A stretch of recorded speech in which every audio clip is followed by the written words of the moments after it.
বন্ধুরা, মা একটা কাঁঠাল নিয়ে এসেছিল মোটামুটি ১ সপ্তাহ আগে। তো এই কাঁঠালটা পাকিয়ে গেছে এখন।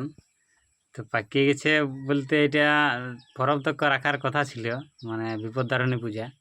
তো সেই তার আগেই কাঁঠালটা পাকিয়ে গেল, তখন একটু কাঁচা ছিল আর কি। ভাবছিলাম যে বিপদতারিণী পূজার দিনে মানে এটা ভোগ চড়াবো আর কি বিপদতারিণী মাতাকে। তো সেটা তার আগেই পাকিয়ে গেছে, মানে আর বেশি দিন রাখা যাবে না, নষ্ট হয়ে গেছে, নষ্ট হয়ে যাবে আর কি। তাহলে সেই করে মানে আজকে খাড়ি পরে আর আমরাও খাবো এবং বাড়ির কাকা আছে যারা, তারাকেও সবাইকে দিয়ে এই কাঁঠালটা শেষ করব। তো চলুন ভিডিওটা শুরু করছি। কাঁঠালটা খাড়িব এবারে, ওইখানে কাঁঠাল খাড়িব একটা পাত্রে রেখে কোষগুলো বের করব, কোষগুলো বের করে সবাইকে দেওয়া হবে। তো ভিডিওটা দেখতে থাকুন, সঙ্গে থাকুন বন্ধুরা। নিয়েছি ওই ঘরকে, পাখি একদম টুপটুপ করছে, তো ওই ঘরকে নিয়ে যাবো ওই ঘর থেকে। তেল একটু নিয়ে পরে খাড়িতে হয়, তাহলে হাতে আঠাটা লাগবে না। বলে কথায় বলে প্রীতি কাঁঠালে হাতে লাগলে পরে ছাড়ে না। তো সেই আগে তেল নিয়ে লিছি যাতে ছাড়ে। একটু হাতে তেল মাখিয়ে নিলে মানে খাড়িতে সুবিধা হবে, হাতে তেল লাগবে, আঠাটা লাগবে না। হাতে তেল মাখিয়ে নিলাম। এই যে বাবু মানে খুব খুশি, এই দেখ হাততালি দিচ্ছে। বাবু চেষ্টা করছে খাড়ার। আমার হাতে তেল লিয়া রেডি হয়ে গেছে। এই পাত্রটাতে রাখব।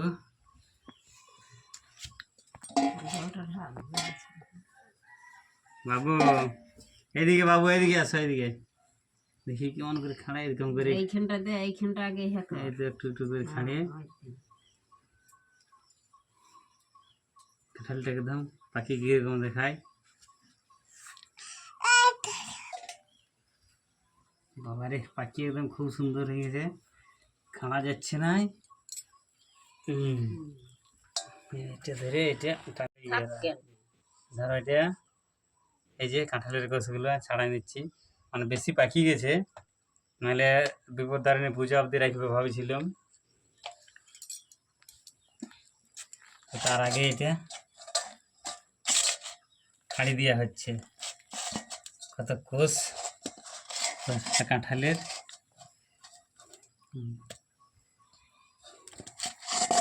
পড়িয়া পড়িয়া বাবু ওরম করো না, বাবু খাওয়ার জন্য অস্থির।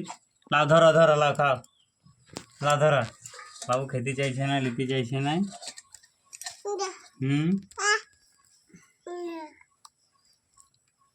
বাবু খাইয়ে দিতে চাইছে মা। দূর থেকে করে একটু দেখো, ওরম করো না, পড়ে যাবে। বৃষ্টি নেওয়ার জন্য অস্থির। লাও লাও, বৃষ্টি না। আর একটু শক্ত থাকলে সেইটা খেতে ভালো লাগে, এটা একটু নরম হয়ে গেছে খুব। মায়ের সঙ্গে হাতা লাগাই দিচ্ছে। দেখো বীজগুলো ছাড়াচ্ছি, কি করছে বাবু। তুমি ছাড়াইতে পারো বাবু? পরশু দিন আমিও দেখিলাম তো, তাহলে আমি কালকে দেখেছি নরম লাগছে। কালকে ভাবলি যে বলবো, তো ভুলে গেছি। তারপর ঝিটাতে গেলে তখন আমার মনে হলো যে কাঁঠালটা পাকিয়ে গেছে।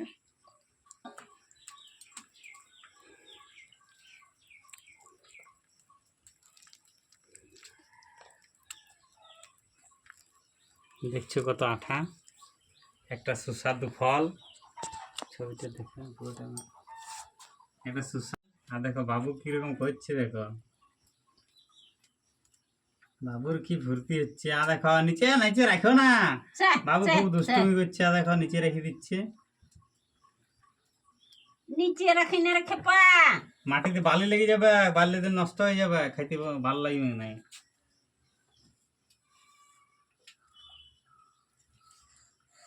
বাবু প্রায় এক গামলার চেয়ে বেশি হয়ে যাচ্ছে কাঁঠালে। ছিটতে বেরিয়ে যাচ্ছে, ছাড়াই আঠা তোমার। বাবু খুব খুশি হয়েছে, তো আনন্দ পাইছে বাবু। ওইটা লাড়ে না, দেখো এগুলো লাও, কাঁঠাল পাকা লাও, কাঁঠাল পাকা।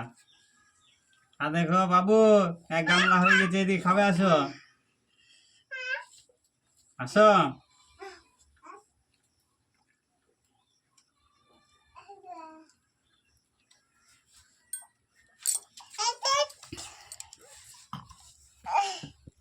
কাঁঠালটা ভাগ করে পরে, ভাগ বলছি এই তো ছাড়াইলাম, কোষগুলো ছাড়াই পরে সবাইকে এতগুলো খাওয়া যাবে কি নাই, আর খাইলে পরেও ওইটাতে সহ্য করা যাবে না, পেট খারাপ হয়ে যাবে।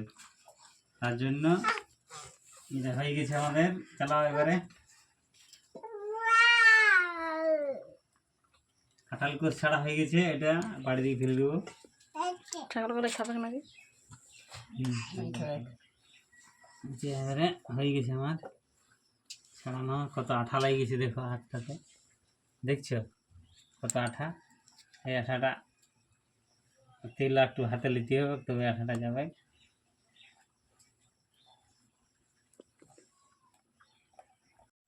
হাতে দেখছো কত আঠা লাগে গেছে, এটা আবার তেল নিতে হবে। দেখো এই যে হাতগুলো সাদা হয়ে গেছে, খুব চিট। এটা আর একটু তেল না নিলে যাবে নাই। ঢাকনাটা তো তেল লেগে গেল, একটু তেলটা নিলি দিয়ে একটু ইয়া করে যদি যাই, দেখছো সাদা হয়ে যাচ্ছে, এত চিট।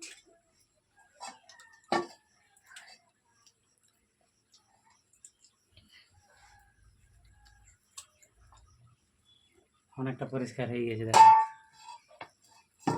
এবারে কিছু দিয়ে মুছে দিয়ে দেবো।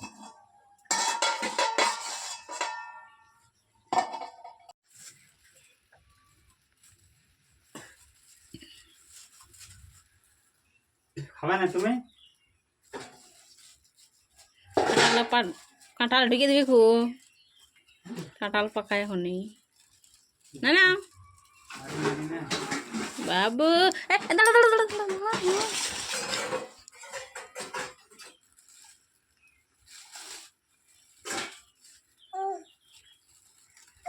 পড়ে যাবে। এদিকে বলা, এদিকে এদিকে।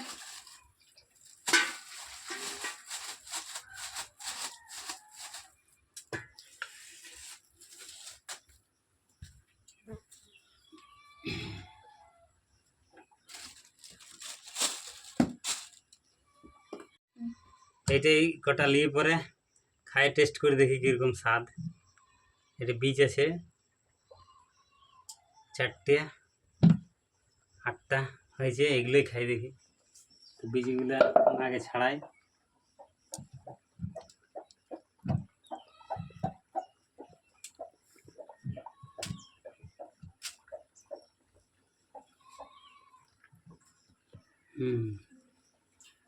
দেখি খাই দেখি এবারে কীরকম স্বাদ লাগে। তো বন্ধুরা চলে আসো, কাঁঠাল পাকা এখন খালিছি, কে কে খাবে আমাদের ঘর চলে আসো। তো খাই টেস্ট করে দেখি কীরকম। বাবারে খুব সুন্দর, দমে মিষ্টি, এত মিষ্টি লাগছে যে মানে এক দু ঘন্টা খাওয়ার পর আর খাওয়া যাবে না।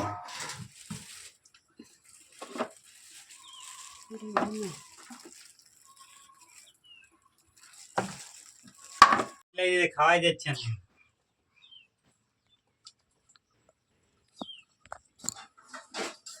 কম করে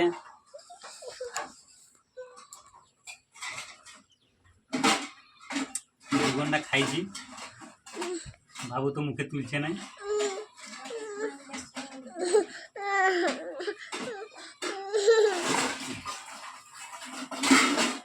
দারুণ লাগছে। এই যে 5টা আছে আর এই 3টা, এই 8টা খেলাম, 8টা কোষ। এত মিষ্টি লাগছে, বেশি খাওয়া যাবে না। তো বন্ধুরা ভিডিওটা ভালো লাগলে লাইক কমেন্ট শেয়ার অবশ্যই করবে। তো দেখা হচ্ছে পরে নতুন একটা ব্লগে। সবাই ভালো থাকবেন, সুস্থ